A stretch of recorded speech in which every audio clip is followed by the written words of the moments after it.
Good morning mga ka-farmer. Isang magandang umaga po sa atin lahat. Andito po tayo sa farm ngayon at may bisita tayong mga pogi dito. So ito yung mga master natin. Ito po si Sir Chris at saka si Bossing Cedric. Good morning, good morning. Ito ang master natin, itong idol natin. Itong dalawa to. Okay, so tingnan natin ang ating mga sisiw sa ngayon. Okay, pasok sir. Ayan na. Pasok. So, ito yung isa sa mga ginawa natin project dito sa Pinamalayan through the farm of ANG. Nangyari dito during the bird flu yung nakaraan, Yes, sir. no? Dalawang beses nangyari, no? Alam na natin yung mga pwede mangyari. So if magkakaroon tayo ng incident, wag naman sana, syempre. Opo, tama. Pero in any case naman, na magkaroon tayo ng pagkakataon, kasi ASF, Yes. nangyari dito, boss, Yan di ba? Ayaw naman natin mangyari na ang Mindoro, di ba? Umasa lang tayo doon sa tumadating sa ating dito ng itlog tsaka manok. So kung magkaroon tayo ng incident dito, pwedeng mangyari yung hindi makapasok yung RTL kahit saan. Di ba? Tama sir. So with that project, dito sa gitna, sa Pinamalayan natin na munisipyo, kaya niyang i-cater yung mga layer farms dito. Kasi nakakapasok naman kahit may bird flu na control, Maluwag. nakakapasok sisim. No? So ito naman para sa atin lang naman to pero syempre sinishare natin sa buong Mindoro. Tama sir. No? Yun ang natin. Dati nating layer building. So kinonvert natin sa growing house, nandoon yung layer natin. Bali usod natin doon di ba? Apo. Yung ating mga layer doon. So ito lang yung gusto natin share sa kanila. Pwede sila dito mag-book or yung lahat ng needs nila is available naman dito pagka sa layer farming, no? Tama. So ngayon, pinagmamalaki mo, yung manok mukha mo, di ba? Yes sir. Sigurado ka na, ha? Sigurado. Ngayon, anong breed yan? Ito ang ating H&N from Evia Best, Batangas. Okay. At ito ang ating master. Tingnan natin, itong dalawang to. Ayan. Okay. Anong gamit mong feeds? Ang gamit nating feeds ngayon ay ang Emmanuel, ang grower feeds. Okay. Ngayon po ay 9.5 weeks na itong ating... Anong standard? Mayabang to, pag sa video natin, pag sumabla yan. Teka muna. Nasaan na? Doon ka na, ha? Sigurado. Yes, sir! Tingnan natin. Okay, so Okay. ganito. Aamin na ako sa'yo.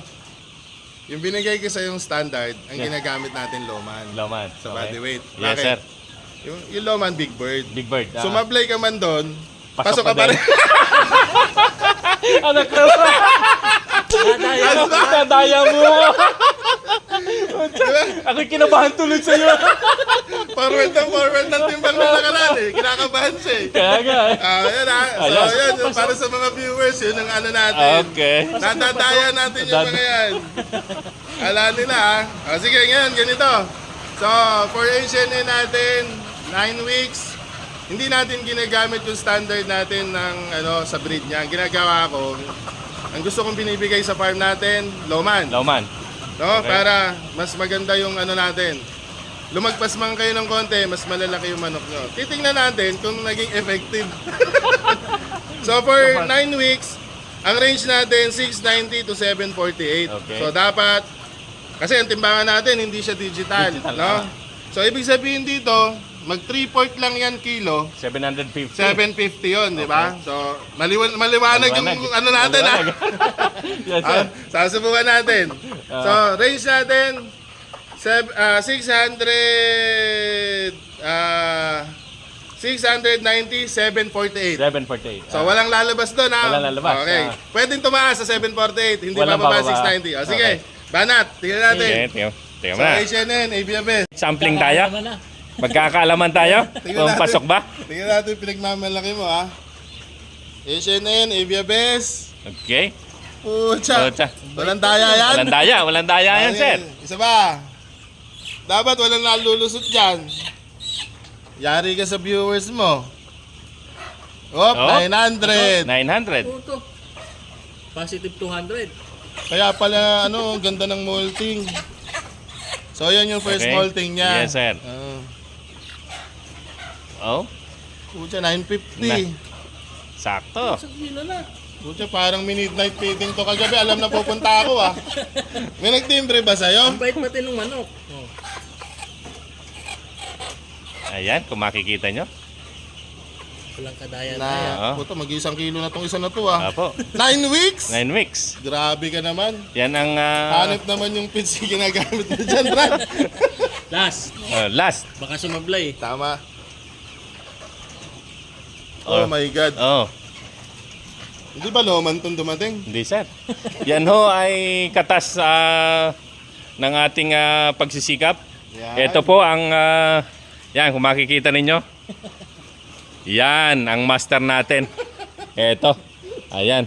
Ito naman ho ang ating poging-poging taga-alaga. Ano yung masishare mo sa kanila with regards doon sa growing ng ano, ng mga pinagawa natin sa farm, sa growing ng pullets, di ba? Apa. If tama yung floor space, Yes. tama yung equipment na para sa kanila, di ba? Tama.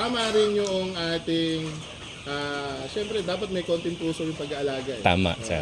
Ayan, nandun lagi. So, yan yung resulta. Yan. Kaya din nila yan. Kaya. Mm. Kaya nila Even to. vaccinations kayo na, di ba? Yes, sir. Pakialamero ka kasi. Malikot ka. Yan yung hinihingi ko sa iyo. Ayan. Ito po ang ating ito ang ating H&N na sa ngayon ay gino-grow natin 9 weeks. Kung makikita ninyo at pasalamat tayo at pumunta ang ating mga master dito kung pasado na ba yung gino-grow natin at kung may i-recommenda niya sa kanyang mga kliyente. Ayoko na. Ayan.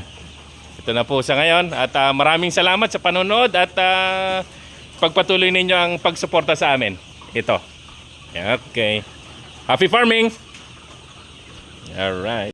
Okay.